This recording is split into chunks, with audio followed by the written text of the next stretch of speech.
but your career blossomed from there. And I think that I'm not just having a mentor, but someone that believes in you and that's willing to encourage you and support your dreams, but allowing you to make a decision when it's time for you. So it's not someone that's telling you what to do, but it's someone encouraging you to continue your journey, regardless of which path it may take.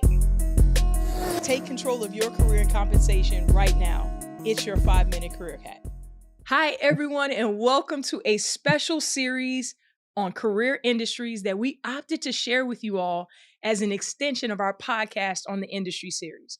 If you're looking to break into the HR field, or you might be stuck and want to move your HR career forward, we have the perfect guest here for you today. Sharron Dean is an accomplished human capital strategist, educator, and leadership coach with proven experience in leadership and development, equity, inclusion, and cultural awareness.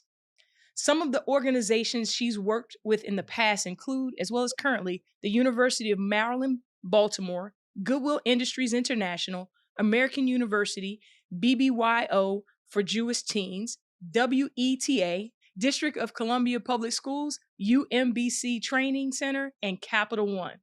Sharron possesses a Master's of Science degree in Organizational Management and is a graduate of the Georgetown University Certified Coaching Program.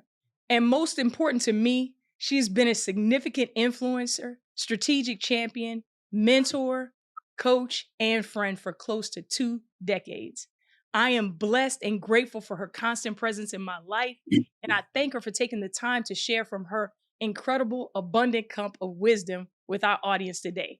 Welcome to the 5-minute career hack, Sharron.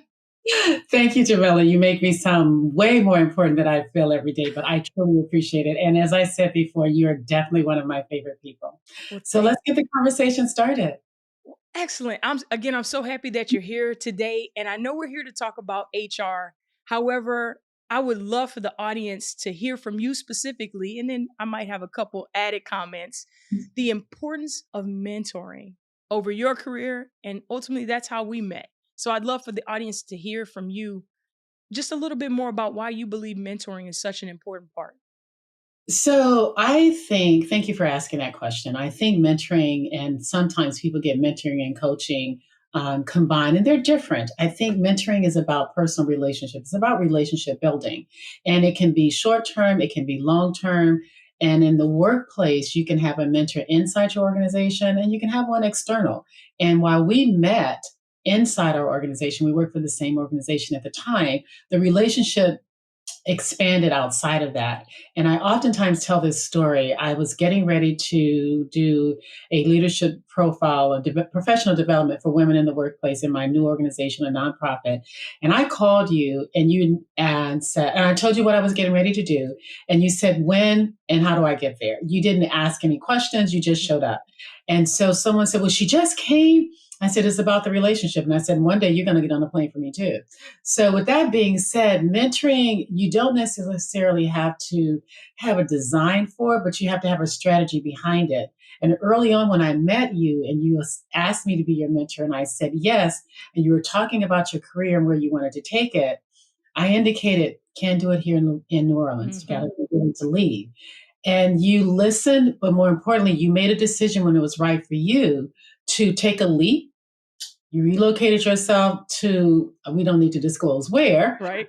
Small town. But your career blossomed from there. And I think that I'm not just having a mentor, but someone that believes in you and that's willing to encourage you and support your dreams, but allowing you to make a decision when it's time for you. So it's not someone that's telling you what to do, but it's someone encouraging you to continue your journey, regardless of which path it may take. Right. And I think you saying that guidance, not necessarily telling you what to do, is so important, but the guidance. And I think those are some of the vital signs of what a healthy mentoring, coaching relationship can look like. And to your point, the relationship, right? The relationship that we built. You taking the time when we were in stores, I guess that was 2007.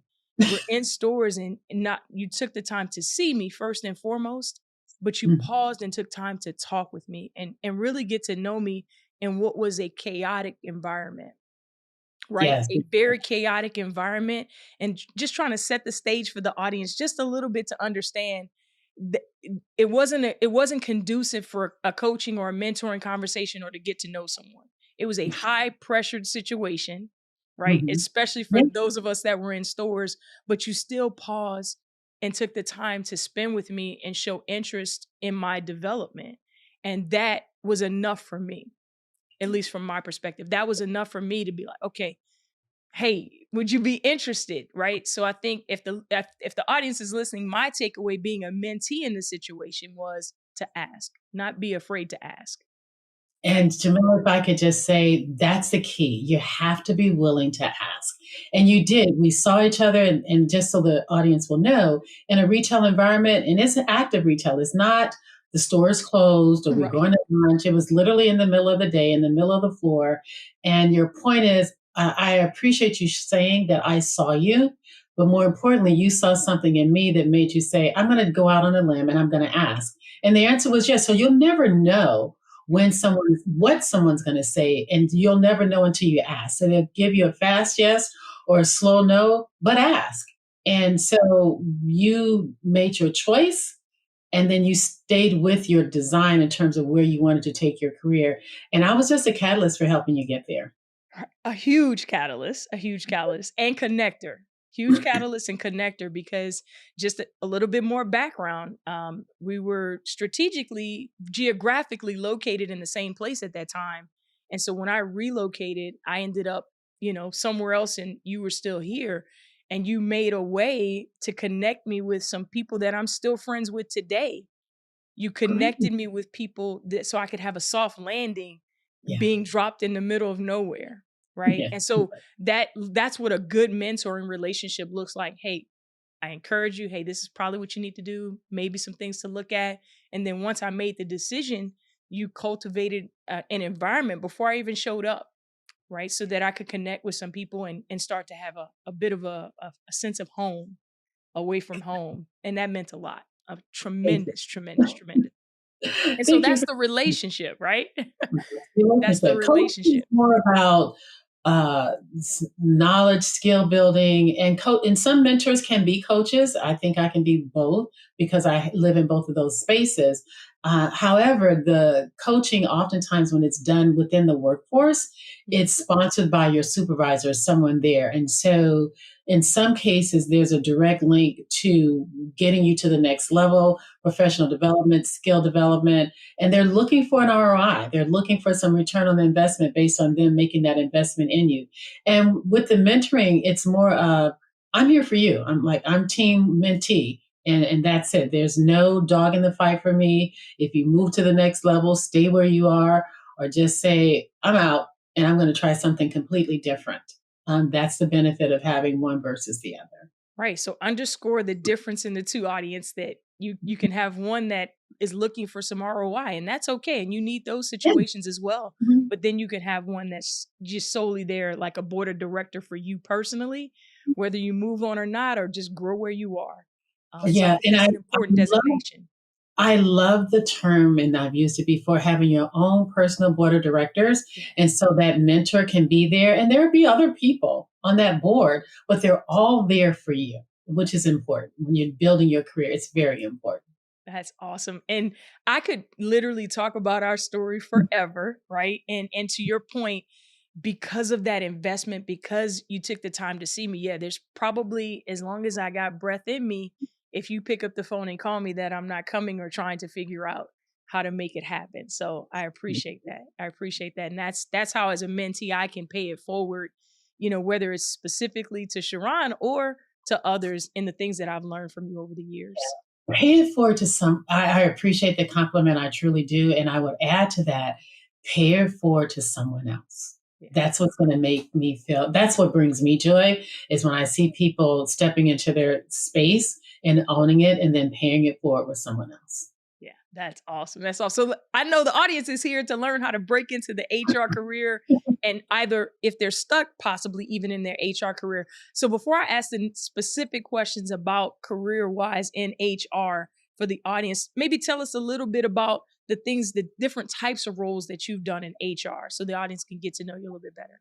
So HR is one of those fields that's forever growing, and it encompasses a lot of different areas. You have organizational development, you have what I would refer to as operational HR, where you're doing the day-to-day transactional things. You have strategic HR.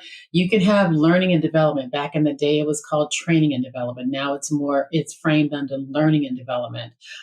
You can have, oftentimes, it's not uncommon for the DEI space, people refer to as diversity, equity, and inclusion. I like to think of it equity, inclusion, and belonging is equally as important and gets less attention, but the belonging piece is there. So there are different avenues in HR. You can specialize in the talent management piece. You can specialize in the compliance area. So it really depends. And I caution people when they're saying, "Oh, I want to get in HR because I like people." Great, great, great, great. But there's an organizational factor there. And so be clear, I think, in terms of why you're choosing this particular discipline and what's going to bring you joy from that. Great point. And so, following up to that, what would be three tips for someone that's not currently in HR, right? No experience, maybe no education, certificates, or anything. What would be three tips to begin that process to start breaking into HR? What would be your top three tips? Top three tips. If you're in the workforce, then see if you can get a job or move your department so that you're in that space. Recruiting is probably a great place to start because then you are engaging with various people in the organization across the organization and you're developing a name and a brand for yourself. Your interpersonal skills are growing or you're developing interpersonal skills. But there's also a component around timeliness and time management. So recruiting is its own, as we say lovingly in HR, is its own beast. And so it's not for the faint at heart. You'll find a candidate and you're like, this is the one. And you'll get them to the door and they're like, took another job. And so it happens. So you need to be able to have what I'm going to call um, skills that, or an aptitude that you're not going to give up, that you're going to, and it's not about you, it's about what the hiring manager is looking for. And it's not so much about what they're saying, but it's also about what they're not saying. And that will be the same thing on the side for the candidate that you're talking to or the potential candidate. I think another thing that I would say is if you're looking to go into HR, be clear where you want to be in the next 2 to 3 years. Because depending on the type of organization, there are a lot of ladders that you may have to climb up in order to get there. And if you're not willing to put in the time and invest your energy in that, then it's not going to work. Oftentimes people, when they say, oh, I love HR because it's about the people. And I remind people that HR is not social work. Right. You're not social workers. There's a strategy here that's designed to support the organization, take them from where they are to where they need to be. And if you're not in line with that work, then that may not be the right place for you to do your HRing. Think of someplace else to do it. Or think of something else that you can do that has that look and feel. If you like recruiting, you don't necessarily have to do it for an organization. You can be your own search firm, which is great. There's another way to go. If you like project management, you don't have to do it in an organization. You can work for a consulting firm that has a broad scope of skills that they offer clients, and project management may be one of them. That's your sweet spot. So I would say persons that are thinking about a career in HR, be able to ask yourself and answer the question, why? And what about this work is going to bring me joy? I think that's such a great point. I tell people all the time, I have an operations and merchandising background from a career standpoint, but I didn't like everything about operations and merchandising. There were components of it that I really enjoyed. And oftentimes when I started to see the things that I enjoyed most kind of diminish in my role, go under maybe 50%, I started to not enjoy the role as much. And so understanding everything about it and what you specifically enjoy is such a great point. Such a great tip for those looking to get into HR. Now, how about we talk a little bit about those that are maybe stuck in HR, maybe gotten typecast in a specific type of role in HR. What would be a couple suggestions that you could offer those that are already in the field with some background, with some experience? So, if you're working in that space right now and you're trying to move to the next level, start thinking about personal branding. You know what? Maybe that's the time for you to have a mentor, and it's not even a mentor. There's another word out there. It's like a sponsor. Right. Find someone in the organization that's going to sponsor you so that they can put your name in the room when they're in the room. If Mm-hmm. you're a Hamilton fan, it's like, yes, there was true meaning behind be in the room where it's happening. You can't be in the room, but your sponsor is in the room. And they could say, you know what, if you're looking for someone to lead this project, I think Jamila would be a great person because she can do blah, blah, blah, blah, blah. So that puts you in that space. And then you get to start to develop your own brand and make yourself a known quantity for them. And they'll come back looking for you over and over again. So the next time a position opens up, they're thinking about Jamila because they've seen you and they've seen what you can do when you're in a different space. I think that's good. I think a lot of people forget that there are conversations happening that you're not a part of. I don't know if that's our ego or what, that we think we hear everything, right? Or we're a part of every conversation, and that's just simply not true. There are No, conversations happening that you're not a part of. yeah, And to your all the point, building that brand to where someone is willing to say your name in another room as a sponsor or a champion, whatever you prefer to call it, yeah. that's ultimately, if you're feeling stuck, that is ultimately the way to get unstuck, if you will. Yes, and sometimes it can be your boss, but sometimes it's better if it's your boss's boss or if Mhm. it's a senior level in a different department because now they're seeing you through a different set of eyes. If you work in HR, are you friends with your CFO? Mm. You work in HR, if you work in HR, do you have a relationship with your chief operating officer? Or someone in their organization that has their ear. Yes, yeah, but I want it to be them because Hey. they're in the meeting. They are in the meeting when they're talking about strategy. I had a coaching client with Capital One, and we were talking about concrete measurable results, and how you talk about them, how you write them out, and then how you promote them. And people, and women especially, we did. It's like no, it's not about what we did. It's about what you did. Yeah. She's on the strategy team for the CEO of this organization. Mhm. My question to her was, does he know your name? Mm. She said, yes. There are only 7 of us on the team. I said, well, there you have it. 7 people. You're down here thinking that you're a little minor player. You sit on the strategy team for the CEO of a multi-billion-dollar organization. He can pick you out in a room. Mm. So when you talk about that concrete measurable result, talk about how it impacts his work and how it's going to make his life easier. And more importantly, since you're in a financial organization, how it's going to impact the bottom line. Let's get back to that bottom line, which is what drives Yes, decision making. You could yes, think it's favoritism sometimes, but at the end of the day, they've got someone to report to, especially if they're publicly traded. yes, yes. So that So it bottom made a line. big difference for her. It made a big difference for her in terms of even how she was seeing herself. It's like, well, da, da, da. I'm like, no, you're a player. You're a player. So on the HR side, don't just. There was a time when HR was referred to as I think they call it the pink coffin because it's all women that went there and it's all touchy feely. It's like, no, there's a business component. Business acumen is important. And so if you understand the business and who the business supports and how you can take it to the next level, then start telling your story. And building a personal brand is important. I think I want to underscore, just in case you missed that business acumen part. That's important. I don't care what role you're in, but especially in HR, your Yeah. business acumen is extremely important to be able to have those type of strategic conversations, regardless if you're a recruiter, senior manager, whatever that might be. It's going to be extremely important. Extremely important. I thank you for dropping that nugget for those. We could probably do a whole nother interview just on that alone, right?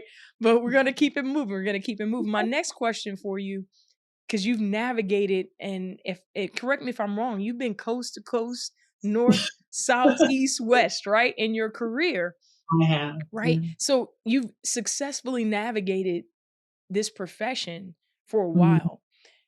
would have been, like, if you could just share one thing that you feel like was integral in your success over just to have such longevity in the space, what would be that one thing Wow. That one thing.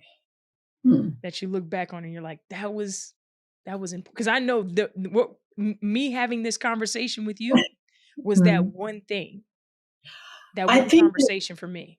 so. I don't know if there's one thing that I can think of off the top of my head right now. I do know at one point I was intentional about just moving for my career. And then I made a decision that I wanted to move for self. Where did I want to end up in terms of my landing place in my personal life? And I tried over the years to create and retain good relationships. And so when I made the move from Atlanta to DC, the relationship that I established with someone in my previous life was what got me here, and just stepping out on faith. And I think that sometimes we minimize that. And it doesn't say that it's always going to be an easy journey. But when I moved from Atlanta to DC, I reached back to my Atlanta roots and found someone that knew someone in DC that then made a connection to resulting in me getting my first job here. Wow.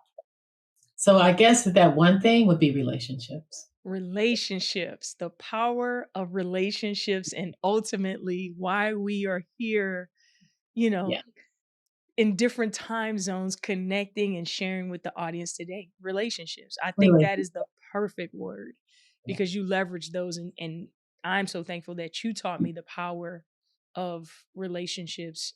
Some of the people that you pointed to when I made that first initial move are Mhm. people that, again, still friends. Keyshawn, still friends to this day. Cole Great, Brown, still an incredible mentor and champion for me. great. All are people that you pointed to, right? And connected me with as a part Mhm, of our relationship that turned into even bigger relationships. That's why I said the moment we had in stores in 2007 was the moment for me, because if I just have the conversation and I don't ask mhm. and then don't follow through, right? I took action on the things that you mentioned and then Yeah, kept in touch. And then when you said, "Hey, reach out to this person, reach out to that person, connect with this person, connect," I just I just trusted and I did it, you right? did. You followed through. Good for And you. that. So the power of relationship, I think that's incredible, man. And I'm thinking that we may have to get back together and do this again. I really am, because it Okay. is such an incredible, to your point, you've been able to share some of Mhm, our relationship with others as well and the power of it. I think that sometimes we want to get 100% qualified for jobs, right? Check all the boxes before we make a move. I think sometimes there's fear, there's doubt, and I think sometimes we forget this part of the yeah, job as well. And yeah. because we not once did we mention, oh, Jamila has a degree in this, or Jamila has experience doing that. We didn't mention that one time. Mhm. Not one time. We talked about the relationship. We talked about the mentoring. We talked about me taking action. We talked about asking. Those are the things. And that really doesn't have anything to do with my resume or my credentials or qualifications. You're so crystal with that. You're so clear. You didn't show up with your resume on your T-shirt or your shirt that day, and so it's a connection. And I think that we oftentimes lose that. And when you asked me the question, I was like, oh, I don't know one word. But then the one word came, and so you're right. It's about the relationship, and if they're legitimate, they will stand the test of time. Truly, truly, because we don't get to talk nearly as much, but I'm so happy that we got the opportunity to do this today, because I know there was something in what you said today that will resonate with someone and change their life the way it changed my life the day you imparted wisdom in me. So Oh, I thank appreciate you taking the time today to share. And I've got, as we wrap up today, and we like to wrap up most of our interviews, I've got one final thing that I'd love for you to share with everyone. And it's your final 5 words. What would you offer the audience in your final 5 words of this interview? My final 5 words is I'm a catalyst for change. That's powerful. That's powerful. And you, Yeah.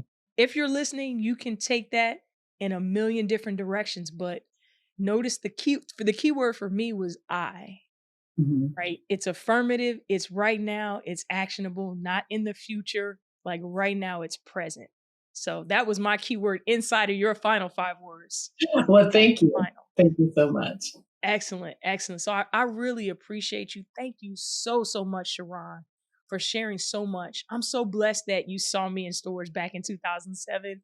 And more importantly, that you stopped. I can't say it enough. This time that you spent with me that day and since, I'm so incredibly grateful for. I'm blessed. I'm honored. I'm honored that you've chosen to pour out and stay connected with me for over 2 decades. It just warms my heart to be here with you today. So thank you so much for joining us today on this episode. And that's a wrap. That's a wrap for us. So everyone, be sure to subscribe, like, comment below. And if you have any questions or if you want to get connected with Sharron, we'll definitely put her information in the description for this episode and interview, and we'll be sure to answer any questions that you have. So until next time, thank you, Sharron. Appreciate you so much. And I love you, and I'll see you all soon. Now, the 5-minute career hack, we call this hacking. Look at you. You just did it. And you don't have to stop here. Take one step every week and ensure that you are pouring into you and getting closer to your career goals. Yep, you see that button down there? Hit subscribe, but don't stop there, because you know what they say, sharing is caring. So take 5 and we'll see you next week.